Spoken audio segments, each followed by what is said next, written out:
सीजो news, हर खबर आप तक।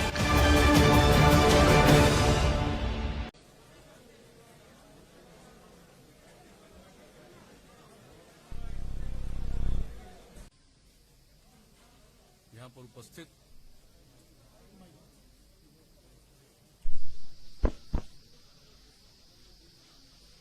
इस कार्यक्रम में उपस्थित माननीय उप मुख्यमंत्री श्री सुशील कुमार मोदी जी,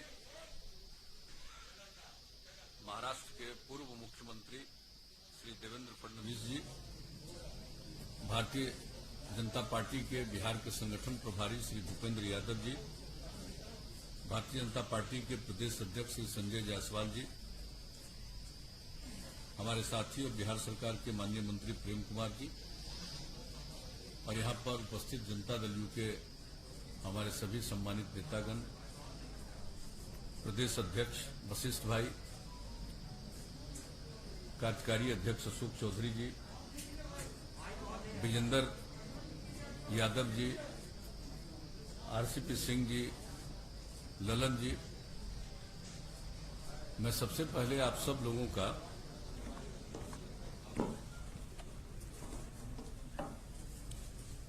अभिनंदन करता हूं। आप इतनी बड़ी संख्या में यहां पर मौजूद हैं और यहां पर जो बुनियादी बातें हैं उसकी जानकारी संजय जायसवाल जी ने दे दी। जो हम लोगों का गठबंधन है एनडीए, इसमें बातचीत हो चुकी है और हम लोगों की बातचीत पहले ही हो चुकी थी, लेकिन उसका कोई ऐलान नहीं किया गया था और अब उसके बारे में विस्तृत रूप से जानकारी दे दी जाएगी। आज इन्होंने बता दिया है, जो जनता दल यू है उसके जिम्मे 122 सीटें दी गई हैं और उसी के अंतर्गत हम पार्टी को, जीतन राम मांझी जी की पार्टी को, उसी के अंतर्गत हम लोगों ने 7 सीटें दी। भारतीय जनता पार्टी के पक्ष में 121 सीटें हैं और उसी के अंतर्गत इन लोगों की बातचीत, जो इन्होंने बताया कि अंतिम चरण है विकासशील इंसान पार्टी के साथ, उसी के अंतर्गत उनको सीटें देंगी। और जहां तक दोनों के बीच में कंस्टिट्यूएंसी का सवाल है, कौन कौन विधानसभा क्षेत्र किनके जिम्मे है, उसका भी निर्णय हो चुका है और मैं समझता हूं कि आज वो 122 और 121 तो है, तो बता दें लोगों को, या ऐसे ही आप रिलीज कर दीजिए, रिलीज कर दिया जाएगा ये पूरे तौर पर कि इनके जिम्मे कौन सी सीट है। हम लोग मिलकर काम कर रहे हैं और बिहार के विकास के लिए जो भी काम है वो किया गया है और इसके बाद भी आगे मिलजुल कर हम लोग काम करेंगे। एक साथ काम करते हुए हम लोगों का एक लंबा अवसर है और जो कुछ भी बिहार में हुआ है इसके बारे में सब लोगों को जानकारी। कुछ लोगों के द्वारा बिला वजह बहुत सारी बातें की जाती है, मैं उन सब चीजों का कोई महत्व तो नहीं देता हूं। सबको मालूम है कि हम लोगों का अगर पिछले 15 वर्षों से हम लोग काम कर रहे हैं, 15वां साल है, और उसके पहले 15 साल तक लोगों को काम करने का मौका मिला था, उनके द्वारा क्या किया गया, क्या आर्थिक स्थिति थी, क्या रोजगार था, क्या कानून व्यवस्था की स्थिति थी, कितने बड़े पैमाने पर जो हत्याएं होती थी, सामूहिक नरसंहार की घटनाएं घटती थी, क्या नहीं होता था उस समय, कितने दंगे होते थे, सारी बातों से लोगों को मालूम है। और कहां कौन सा विकास का काम था, कहीं कोई सड़क था, कोई सड़क भी ठीक से था, एक भी काम नहीं था। कहां किस तरह से स्कूल चल रहा था, क्या हालत थी कॉलेजों की, यूनिवर्सिटी तक में जो शिक्षक थे, प्रोफेसर्स थे, उनको कब तनख्वाह मिलता था, कितने दिनों पर तनख्वाह मिलता था। हम लोग जब आए 2005 में और 2006 से जो हम लोगों ने काम करना शुरू किया, सब चीज समय पर करना शुरू किया, चाहे शिक्षा का क्षेत्र हो, स्वास्थ्य का क्षेत्र हो, विकास का क्षेत्र हो। और हम लोग प्रारंभ से कहते रहे न्याय के साथ विकास, यानी समाज के हर तबके का उत्थान और हर इलाके का विकास, वही काम हम लोग करते चले आ रहे हैं किसी भी क्षेत्र में। और इसके बारे में तो सबको पता है और किस तरह से हम लोगों ने काम किया। आज ये बता रहे थे अभी संजय जायसवाल जी, इधर की घटनाओं के बारे में कुछ जानकारी उन्होंने दे दी और कितना ज्यादा ये जो कोरोना का प्रकोप हुआ है दुनिया भर में, कोविड-19 से दुनिया भर के लोग प्रभावित, और कहीं नीचे जाता है फिर ऊपर जा रहा है। ये स्थिति एक दूसरे तरह की है, लेकिन हम लोगों ने बिहार में कितना काम किया। और आज अब देख लीजिए, जांच का भी सवाल है तो 10 लाख की आबादी पर जितनी जांच है बिहार में, देश का जो एवरेज है उससे भी 3000 ज्यादा। हमारा देश के एवरेज से भी प्रति 10 लाख की जनसंख्या पर जितनी जांच हुई या हो रही है उसमें भी हम लोग आगे हैं। और जहां तक सवाल है कि जो लोगों की मृत्यु होती है उसकी भी कमी है हम लोगों के यहां, और जो लोग ठीक होते जा रहे हैं उसकी भी संख्या हमारा 93% से ज्यादा है। तो हर प्रकार से काम हो रहा है, लेकिन बहुत तरह की बात लोग जब ये हुआ और बाहर में जो लोग थे हम लोगों के, जिसको प्रवासी कहा जाता, मैं तो प्रवासी शब्द का पक्षधर नहीं, मैं शुरू से बोलता हूं। देश तो एक है, देश के अंदर कोई एक प्रांत का दूसरे प्रांत में जाता है उसको प्रवासी कहना उचित नहीं। हर किसी को देश के अंदर जाने का अधिकार है, सारे लोग जाते हैं। बिहार में क्या दूसरे राज्य के लोग नहीं हैं? लोगों को ठीक से मालूम नहीं है, यह पता नहीं है कि केरला के लोग या महाराष्ट्र के लोग बिहार में हैं कि नहीं है, तो ठीक से तो मालूम नहीं है। तो बिहार के लोग भी सब जगह जाते हैं या जहां कहीं भी इच्छा होती है जाते हैं। अब वहां थे, परेशानी में थे, तो हम लोगों ने तो एक एक लोगों से संपर्क किया और सब लोगों को जो भी है, मतलब 21 लाख लोगों को 1,000 रुपया की सहायता राज्य सरकार की तरफ से किया गया। और जो गाइडलाइन था जारी, उसमें एक जगह से दूसरे जगह जाने का नहीं था। फिर केंद्र सरकार ने निर्णय लिया अप्रैल महीने में, और जो रेलगाड़ी से आने की सुविधा की गई, कितनी बड़ी संख्या में हमारे लोग आए और लोगों के साथ कितना यहां किया गया। अलग अलग लोगों को, जिसमें था कोई 8 जगह से आए जिनकी स्थिति वहां ज्यादा ठीक नहीं थी, उनको अलग हम लोग 14 दिन तक रखे क्वारंटाइन सेंटर, और उसमें एक एक लोगों पर 5300 रुपया 14 दिन के अंदर हम लोगों ने खर्च किया। तो लोगों को तो मालूम कुछ रहता नहीं है केंद्र ने मदद किया कितना, जिसकी चर्चा इन्होंने कर दी।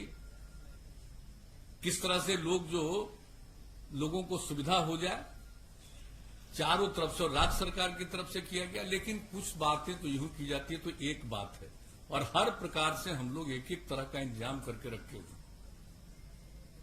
और एक एक क्षण, अभी तो अब चुनाव आ गया, तब चुनाव आ गया तो जितने सरकार के और जो डिपार्टमेंट के लोग हैं, अधिकारी हैं, ये उनका देखना काम है।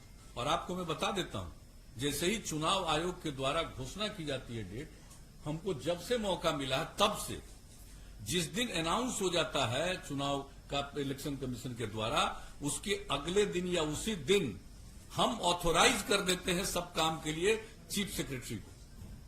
इस बात को जान लीजिए। अब हम लोगों को तो इतना कम समय है और ऐसी परिस्थिति में चुनाव हो रहा है, तो सब लोगों को पूरी तैयारी करनी है, और हम लोग चुनाव कर रहे हैं तो हम लोग तो अपने ढंग से जो काम है। और एक बात मैं बता देना चाहता हूं कि हम तो, जो हम लोगों का काम है लोगों की सेवा करना, तो हम लोग तो पॉजिटिव आधार पर जो काम किया है और जो काम कर रहे हैं उसके आधार पर लोगों के बीच में फिर हम लोग जाकर के सेवा का अवसर प्राप्त करने की कोशिश करें। जनता मालिक है, उनको तय करना। लेकिन कुछ लोगों के द्वारा किस किस तरह का बयान दिया जाता है, मुझे तो आश्चर्य होता है। और आज तो हम कुछ अखबार में देख लिए कि जिसका जेडीयू से कोई रिश्ता नहीं है, उसका दिखा दिया कि आरजेडी ज्वाइन किया। जेडीयू में है ही नहीं। अब वरिष्ठ नेता 2-3 अखबार में हमने देखा, आश्चर्य मुझको लगता है। इसलिए हम तो आग्रह करेंगे कि चीजों की जांच करके, अब फोटो छपा हुआ है, फोटो छपा है 1-2 अखबार में, तो वो कब हम लोग एमएलए बनाए, एमपी बनाए, 14 से ही अलग है। अब बताइए कोई कहीं जाता, तो कुछ चीजों को तो देख करके मैं इतना ही कहूंगा, मुझको दुख नहीं होता। सवेरे मेरी आदत है अखबार पढ़ने की, तो हम जब सवेरे अखबार पढ़ते हैं, टेलीविजन तो उस तरह से हम देख नहीं पाते हैं काम के चलते। दिल्ली में जब तक थे तब तक 1-2 घंटा टेलीविजन देखते थे, अब नहीं देख पाते हैं, लेकिन अखबार पढ़ते हैं तो कभी कभी चीज को देख करके हंसी आती है। तो इन सब चीजों से हमारा कौन क्या बोलता है, क्या बोलेगा, और इन्होंने उसके बारे में बता दिया। और ये तो बीजेपी ही अपनी तरफ से जो भी बात होगा कह देंगे। कोई क्या बोल रहे हैं क्या नहीं बोल रहे हैं उससे हमको कोई लेना देना नहीं है, कोई मतलब नहीं। हम लोग मिलकर काम कर रहे हैं और मिलकर आगे भी काम करेंगे। मिलकर हम लोग साथ मिलकर के चुनाव लड़ेंगे। और जो इनका भारतीय जनता पार्टी का ही जो विचार था हम लोगों के साथ विमर्श के दौरान, इनकी जो इच्छा थी उसका ही पालन करते हुए हम लोगों की तरफ से हम पार्टी के साथ उनके साथ बातचीत हुई और ये बात कर रहे हैं विकासशील इंसान पार्टी के साथ। और जो बात है एक तरफ तो हो ही गया है, उनका तो 7 सीट और 7 का जिन सीटों पर वो लड़ने वाले हैं उसका भी उनको सूचना दे दी गई। और उसमें तो लगता है 6 सीट तो पहले ही फेज का। तो ये सब का ऐलान सब के बारे में सब लोगों को मालूम है। और विधिवत आज जो दोनों दल का है और दोनों दल के माध्यम से और लोगों को जो इसके साथ जोड़ा गया है, तो उनके बारे में भी पूरी बात एक एक सीट के बारे में आप लोगों को उपलब्ध करा दिया जाएगा। और उसके बाद फिर जो कैंडिडेट हैं अपने अपने पार्टी के लोग, उसका भी ऐलान कर देंगे कि कौन कौन कैंडिडेट किस क्षेत्र के हैं, इसका भी ऐलान कर देंगे। तो हम लोग मिलकर काम कर रहे हैं, मिलकर काम करेंगे। हम लोगों के मन में किसी भी तरह की कोई गलतफहमी नहीं। और हम मानते हैं कि किसी को अगर कुछ कहने से उसको आनंद आता है, उसको पूरी आजादी है, जो इच्छा करे बोले, जो इच्छा करे कहे, अपना करता रहे, बोलता रहे, इससे हमको कोई लेना देना नहीं। एक बात हम बहुत स्पष्टता के साथ आज कह देना चाहते हैं। लेकिन हम लोग मिलकर, जैसा कि मैंने कहा है, काम करते रहे हैं, आगे भी काम करेंगे। किसी तरह का हम लोगों के मन में कोई कंफ्यूजन या किसी प्रकार की गलतफहमी नहीं। और ये स्वाभाविक है कि इस बार ये जो स्थिति रही है कोरोना की, अब इसमें कई चीजों को काम करने को थोड़ा विलंब जरूर हुआ है। किसी भी चीज के बारे में निर्णय लेना, लोगों से बातचीत करना, वो सब होता है। लेकिन अब एक एक चीज के बारे में फैसला हो गया है और लोग अपने अपने कैंडिडेट के बारे में भी अंतिम निर्णय लगभग ले चुके हैं। हम लोग तो कैंडिडेट के बारे में भी निर्णय ले चुके हैं, आपका भी निर्णय लगभग हो चुका है। तो इसका भी ऐलान बाद में कर दिया जाएगा। अभी तो सीटों के बारे में, कौन सीट से किस पार्टी के लोग चुनाव लड़ेंगे, इसके बारे में आज आपको जानकारी दे दी जाएगी। और मैं तो इतना ही कहूंगा कि भाई समाज में एक प्रेम का और भाईचारे का भाव रहना चाहिए। लेकिन ये तो हमको मालूम है कि मनुष्य का तो कुछ न कुछ हिस्सा ऐसा होता है जो इस प्रकार की बात करता है कि ये कोई ऐसी बात नहीं है कि ये अस्वाभाविक है, ये बहुत ही स्वाभाविक है। आप देखिएगा कि चाहे लाख कुछ कर लीजिए, कुछ प्रतिशत लोग तो ऐसे होते ही हैं कि वो किस तरह से बोलेंगे, किस तरह की बात करेंगे। तो ये कोई ऐसी चीज नहीं है, ये तो चलता ही रहेगा, उससे कोई मतलब नहीं है। और जरूर बिहार को आगे बढ़ाना है हम सब लोगों को मिलकर के।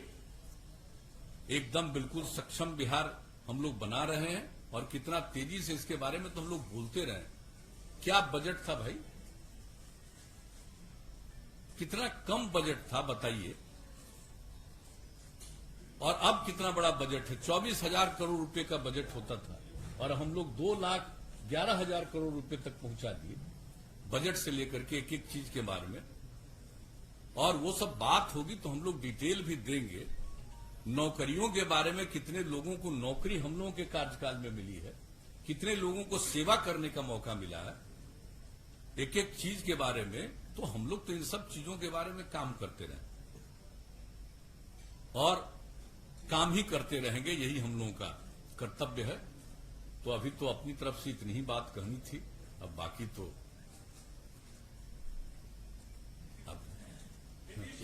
बहुत बहुत धन्यवाद। माननीय मुख्यमंत्री जी ने विस्तृत बताया है, पर अब कोई प्रश्न हो आप सबको तो आप पूछ सकते हैं। एक मिनट एबीपी।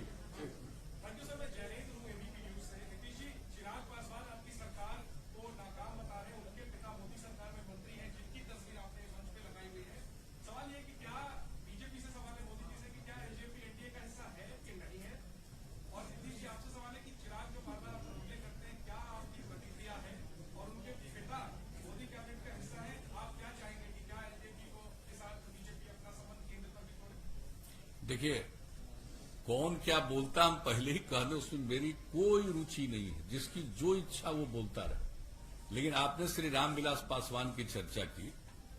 अब रामविलास पासवान जो अस्वस्थ हैं, हम सब लोग चाहते हैं कि वो स्वस्थ हों।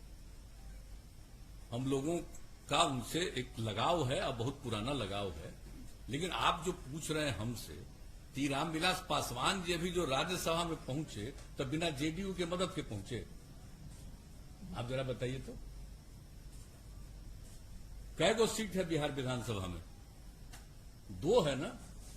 तो बीजेपी ने और जेडीयू ने तो टिकट देकर के राज्यसभा पहुंचाया।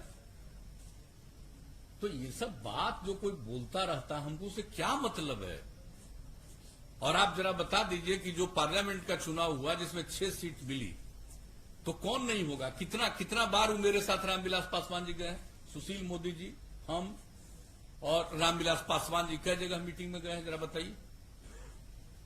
तो हम लोग तो सब दिन से सहयोग करते रहे। आप कोई के मन में क्या बात है, इससे हमारा कोई लेना देना नहीं है। और उसका एक पक्ष जो कहा, उसके बारे में तो आप लोग बता देंगे।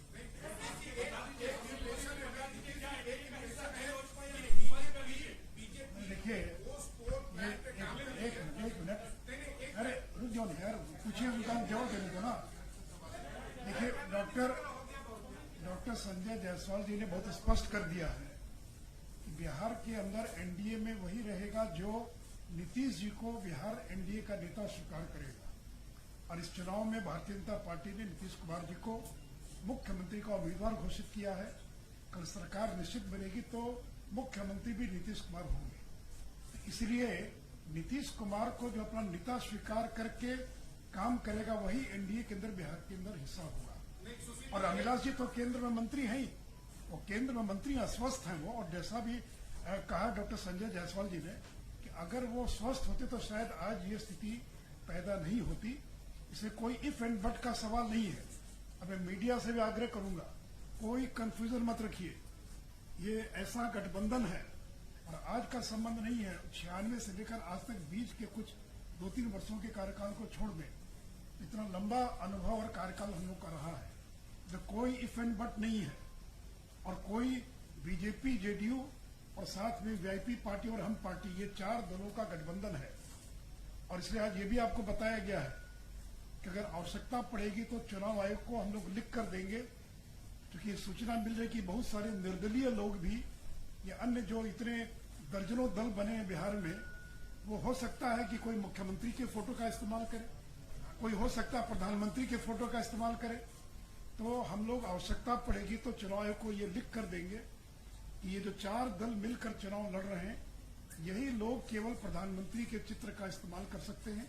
अगर अन्य कोई दल चित्र का इस्तेमाल करता है तो चुनाव आयोग को जो उनकी अपनी धाराएं, अपना कोड है, उसके अनुसार और वो कार्रवाई करने के लिए स्वतंत्र होगी।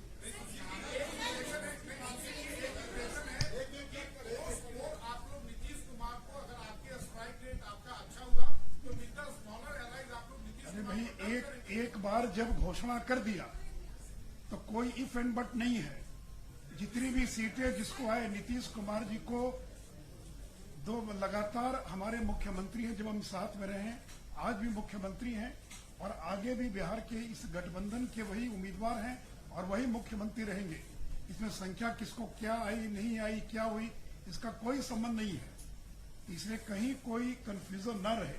और मैं मीडिया से भी आप पोस्ट पढ़ी के तो बात कर रहे हैं, और क्या कर रहे हैं? मैंने तो कह दिया ना आपको। चिराग पासवान पे रिएक्ट अरे भाई, 48 घंटे लगाते हैं। अरे भाई, निकाला धुआं में कुछ और तो ट्वीट करने में 2 मिनट लगाते हैं। तो अब ट्वीट कब करें ये भी आप तय कीजिएगा मनीष जी। या कब ट्वीट करूँ ये तय आप नहीं ना कीजिएगा। आप बोलिए। नहीं, एक ही व्यक्ति सब नहीं पूछे प्रश्न।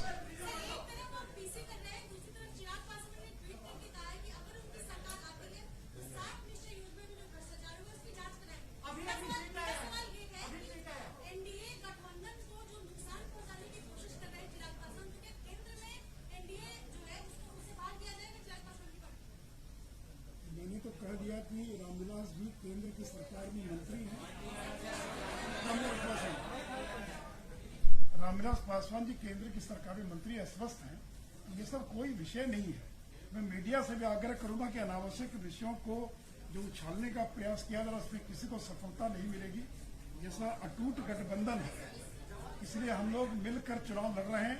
और पोस्ट पोल भी जब मुख्यमंत्री का उम्मीदवार घोषित किया, ये थोड़ी कहा कि हमको ज्यादा आएगा कम आएगा तो कौन बनेगा। ये तो स्पष्ट है कि जो भी जिसको भी जितनी सीटें आएंगी मुख्यमंत्री नीतीश कुमार होंगे। इसमें कोई इफ एंड बट नहीं है, कहीं कोई कंफ्यूजन नहीं। बोलिए, हाँ बोलिए। नहीं आप बोलिए, नहीं आप बोलिए।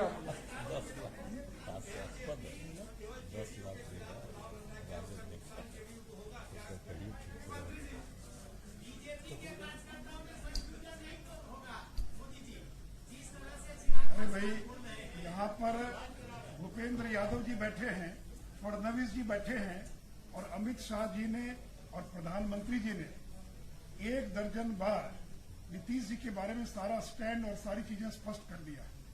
उसके बाद भी सवाल पूछ रहे तो आश्चर्य लगता है। इसके बाद और क्या चाहिए स्पष्टता?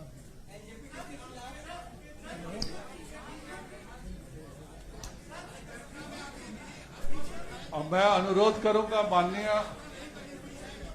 माननीय उप मुख्यमंत्री जी से कि इस प्रेस वार्ता को धन्यवाद देते हुए इसको समाप्त करें। थोड़ा बोल देंगे, भूपेंद्र जी कुछ बोल दो, भूपेंद्र आप कुछ बोल दीजिए। अब मैं अनुरोध करूंगा कि माननीय भूपेंद्र जी से कि वह सभी को संबोधित करें।